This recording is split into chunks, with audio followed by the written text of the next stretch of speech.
പിന്നെ സുഹൃത്തുക്കളെ, ഇപ്പൊ മടവൂരികൾ ജിന്നും കൊണ്ട് ചാടിയപ്പോ പേരോട് അതിന്റെ പിന്നാലെ കൂടി. ഞങ്ങൾ മടവൂരികളെ ജിന്ന് വിഷയം ജനങ്ങൾക്കിടയിലേക്ക് കൊണ്ടുവന്നെന്തുകൊണ്ടാ? ഇവർ ഹദീസ് നിഷേധികളാണ് എന്ന് ബോധ്യപ്പെടുത്താനാ. പക്ഷെ പേരോടും കൂട്ടരും അതിന്റെ മറവിൽ അവരെ തമ്മാടിത്തങ്ങളെ ന്യായീകരിക്കാനാണ് ജിന്ന് വിഷയം ഉപയോഗിക്കുന്നത്. ക്രൈമിലും മറ്റൊക്കെ ഓരോ കഥകൾ ഇങ്ങനെ വരുന്നുണ്ടല്ലോ. അപ്പൊ ജനങ്ങൾ ഇങ്ങനെ ചോദിക്കുമല്ലോ, എന്താ ഉസ്താദ് അവിടെ പോയി ഇവിടെ പോയി എന്നൊക്കെ കേൾക്കണല്ലോ, അതൊക്കെ ജിന്നാണോ? ഇയാൾ പറയുന്നത് കേട്ടോ നിങ്ങൾ. ജനങ്ങളെ, ജിന്നുകൾ പല കോലത്തിലും വരും. ആ ജിന്നിന്റെ വരവ് കണ്ട് നിങ്ങൾ പെട്ടുപോകണ്ട. ചിലപ്പോ പേരോടിന്റെ കോലത്തിൽ വരും, ചിലപ്പോ തൈക്കണ്ടി ഉസ്താദിന്റെ കോലത്തിൽ വരും. ജിന്ന് പല രൂപത്തിലും വരും. ആ ജിന്ന് വരുന്ന കോലം കണ്ടിട്ട് പണ്ഡിതന്മാരും മുത്തഅല്ലിമീങ്ങളും നമ്മളെ പെണ്ണുങ്ങളെടുത്ത് വരുന്നുണ്ട് തെറ്റിദ്ധരിച്ചു പോകേണ്ടത് ജിന്നാണ്. പണ്ഡിതന്മാരും മുത്തഅല്ലിമീങ്ങളും നമ്മളെ പെണ്ണുങ്ങളെടുത്ത് വരുന്നുണ്ട് തെറ്റിദ്ധരിച്ചു പോകേണ്ടത് ജിന്നാണ്. അപ്പോ പണ്ഡിതന്മാരും വരും, മുത്തഅല്ലിമീങ്ങൾ ചോറിയിക്കാൻ വരുന്നോല് വരും. ഒക്കെ ജിന്നാണെന്ന് വിചാരിച്ച ക്രൈമിലൊക്കെ പല കഥകൾ കാണും, അതൊക്കെ ജിന്നാണെന്ന് വിചാരിച്ചാൽ മതി. അപ്പൊ ഇവരിപ്പോ ഇപ്പൊ ഏറ്റവും കൂടുതൽ ജിന്ന് ഉപയോഗിക്കുന്ന ആരാറിയോ? ജിന്നാണ് ഇപ്പൊ AP EK ആനക്കാർ മാത്രം അത് ഉപയോഗിക്കില്ല. കുറച്ച് അതിന്റെ അപകടം മനസ്സിലായതുകൊണ്ട് അവരത് ഉപയോഗിക്കില്ല. AP EK ടൈഗർ, ഇത് 3 വിഭാഗം ഇപ്പൊ ജിന്നിന്റെ പിന്നാലെയാണ്. കാരണം എന്തിനാ? ഇവരെ തമ്മാടിത്തങ്ങൾക്കൊക്കെ മറയുണ്ടാക്കാനാണ് ഇപ്പൊ ഇവര് ജിന്നിനെ ഉപയോഗിക്കുന്നത്. തൈക്കണ്ടി ഉസ്താദിന്റെ കോലത്തിൽ വരും, മൂപ്പരും തൈക്കണ്ടി ഉസ്താദും മോലായിന്റെ ആളുകള്. അത് ന്യായീകരിക്കാൻ മൂപ്പർക്ക് ഒരു വിഷയവും കിട്ടാൻ നിൽക്കുമ്പോഴാണ് മടവൂരികൾ തേറ്റുകിട്ട് ചാടിയത്. അതെന്നെ മൂപ്പര് പറയാണ്, ജിന്നുകളായിട്ട് എനിക്ക് ഭയങ്കര ബന്ധമാണ്. ജിന്നുകളിന്റെ സദസ്സിൽ വന്നിട്ട് എന്നോട് പറഞ്ഞിട്ടുണ്ട് നിങ്ങളെ ബയലിലേക്കാൻ ഞങ്ങൾ എപ്പോഴും വരലുണ്ട്. അതൊന്ന് കേട്ടോളി. സംശയമില്ല, ഇൽമിന്റെ സദസ്സിൽ ജിന്നുകൾ ഉണ്ടാകും. എന്നോട് നേരിട്ട് ജിന്നുകളുണ്ട്. നിങ്ങളെ അതിന്റെ സദസ്സിൽ ധാരാളം ഞങ്ങൾ പങ്കെടുക്കാറുണ്ടെന്ന് പറഞ്ഞ ജിന്നുകളുണ്ട്. ഒരിക്കൽ ഞാൻ റിഫായി റാത്തീബ് ചൊല്ലേണ്ടി വന്നു. റിഫായി റാത്തീബ് ചൊല്ലിച്ചു കുറ്റ്യാടി സിറാജുൽ ഹുദയിൽ നിന്ന്. വടകരക്കാരനൊരു മുത്തഅല്ലിം ഉണ്ടായിരുന്നു. ആ മുത്തഅല്ലിം ഇങ്ങനെ ദിക്ർ ചൊല്ലുന്ന സമയത്ത് പെട്ടെന്ന് വീണിങ്ങനെ ഉരുണ്ടു. അങ്ങനെ രാവിലെ ഞാൻ ഈ മുത്തഅല്ലിമിനെ വിളിപ്പിച്ചു. എന്താണടാ?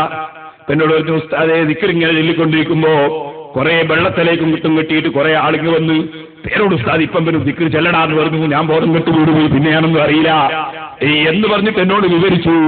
ഞാനത് എന്നോട് ദിക്ർ ചൊല്ലാൻ വേണ്ടി ബന്ധപ്പെട്ട് പറഞ്ഞിരുന്നവരുമായി ബന്ധപ്പെട്ട് സംസാരിച്ചപ്പോ ജിന്നുകൾ മുഖേന തന്നെ എനിക്ക് അറിവ് കിട്ടി. അന്നത്തെ ആ ദിക്റിൽ ധാരാളം മുസ്ലിം ജിന്നുകൾ, സുന്നിയായ ജിന്നുകൾ പങ്കെടുത്തിരുന്നു. അതിലൊരു ജിന്ന് ഈ ചെറുപ്പക്കാരനെ ഒന്ന് തൊട്ടുപോയതാണ് എന്ന് പിന്നീട് എനിക്കറിയാൻ സാധിച്ചു. ഞാനിപ്പോൾ അതിലേക്കൊന്നും കടന്ന് സംസാരിക്കുന്നില്ല. APകളായ ജിന്നു കൂടി പറഞ്ഞാൽ മതിയായിരുന്നു. സുന്നി മാത്രം പോരാ, കാന്തപുരം ഗ്രൂപ്പിൽപ്പെട്ട കുറെ ജിന്നുകള് അവിടെ പങ്കെടുത്തിരുന്നു ഈ പായിറാത്തീബില്. അത് കുട്ടിയൊന്ന് തൊട്ടു പോയിട്ടുള്ളൂ, അപ്പുറത്തിന് വീണ്. പിന്നെ ചെറുപ്പക്കാർ കുട്ടികൾക്ക് പേരോട് വരുന്നതാണ് അപ്പ ബോധം കൊടുക്കും. അജാതിയ സാധനം മനസ്സിലായില്ലേ? ദിഫായി റാത്തീബിന്റെ ഇടയിലാ വന്നിട്ട് പറഞ്ഞു പേരോട് സാഹിബിന്റെ ചെല്ലണ അതിക്രമം ചൊല്ലിക്കൊണ്ട് തന്നെയാണ് ദിഫായി റാത്തീബ്.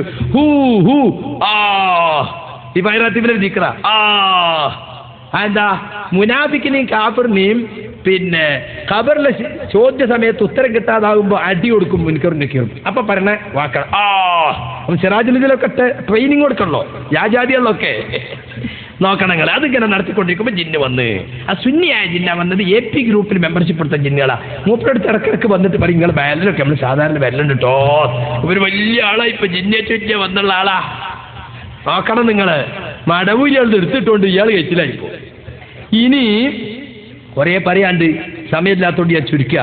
എന്നെ കുറിച്ച് വലിയൊരു ആക്ഷേപം, റമദാനില് സുബഹി ബാങ്ക് കൊടുത്താലും അത്തായം കഴിക്കാം, സുബൈന്റെ ഇഖാമത്ത് കൊടുത്താലും അത്തായം കഴിക്കാന്ന് സക്കരിയ സലാഹി പറഞ്ഞിരിക്കുന്നു. പാച്ച കള്ളമാണത്. കേട്ടോളി. അതുകൊണ്ട് സക്കരിയ സലാഹിയോട് പറയാണ്, പൊതുവേ നബിയുടെ അത്താഴത്തിന്റെ പതിവ് ഇപ്രകാരമായിരുന്നെങ്കിലും ചില പ്രത്യേക സന്ദർഭങ്ങളിൽ സുബഹി ബാങ്ക് വിളിക്കുമ്പോഴും ഇഖാമത്ത് കഴിഞ്ഞ ശേഷവും വെള്ളം കുടിക്കാൻ നബി അനുവദിച്ചിരുന്നുവെന്ന കാര്യം മുമ്പ് ഉദ്ധരിച്ച ഹദീസുകളിൽ വ്യക്തമാക്കപ്പെട്ടത് വായനക്കാര് മറക്കാതിരിക്കുക.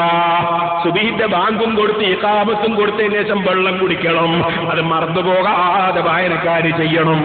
അങ്ങനെ ഹദീസുണ്ട് പോൽ പച്ചക്കള്ളം പറയുകയാണ്. പരിശുദ്ധ റമളാനിലെ സുബഹിക്ക് സുബഹിന്റെ ബാങ്കും കൊടുത്ത് ഇഖാമത്തും കൊടുത്തതിന് ശേഷം വെള്ളം കുടിക്കണമെന്നൊരു ഹദീസിലുമില്ല. അത് പച്ചക്കള്ളമാണ്. പച്ചക്കള്ളമാണ് എന്ന് പറഞ്ഞാൽ പോരാ, ഞാൻ ഉദ്ധരിച്ച ഹദീസ് തെറ്റാണോ എന്ന് പറയണം. ഞാൻ ആ പുസ്തകത്തിൽ ഹദീസ് എടുത്തു കൊടുത്തിട്ടുണ്ട്. ഇദാ സമിഅ അഹദുകും നിദാ, നിങ്ങളിൽ ആരെങ്കിലും ബാങ്ക് കേട്ടാൽ, വല്ലിനാഉ ഫീ യദിഹി, ഭക്ഷണപാത്രം അവന്റെ കയ്യിലിരിക്കെ ബാങ്ക് കേട്ടാൽ, ഫലാ യളഹു, അവനത് താഴെ വെക്കരുത്, ഹത്താ യഖ്ലിയ ഹാജതഹു മിൻഹു, അവൻ ആവശ്യത്തിനുള്ളത് കഴിക്കുന്നത് വരെ. ഇത് ഹദീസാണ്. ഇമാം അഹമ്മദിനെ പോലെയുള്ള പലരും റിവായത്ത് ചെയ്തിട്ടുണ്ട്. ഇത് ആദ്യം പറഞ്ഞപ്പോ പേരോട് പറഞ്ഞു അത് തഹജ്ജുദിന്റെ ബാങ്കാണ്. സുബഹിന്റെ ബാങ്കും തഹജ്ജുദിന്റെ ബാങ്കും തമ്മിൽ വഹാബിക്ക് മാറിയതാണ്. അപ്പൊ ഞാൻ പറഞ്ഞ ഹദീസിന്റെ ബാക്കി കൂടി വായിക്കടോ.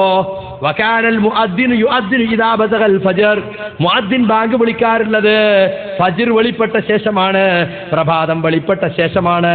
പ്രഭാതം വെളിപ്പെട്ട ശേഷം കൊടുക്കുന്ന ബാങ്ക് ഫജ്റിന്റെ ബാങ്കാണോ തഹജ്ജുദിന്റെ ബാങ്കാണോ? അതിനുത്തരം പറയാൻ കഴിയാത്തപ്പോ അത് വിട്ട് ഇപ്പൊ വിട്ടിട്ട്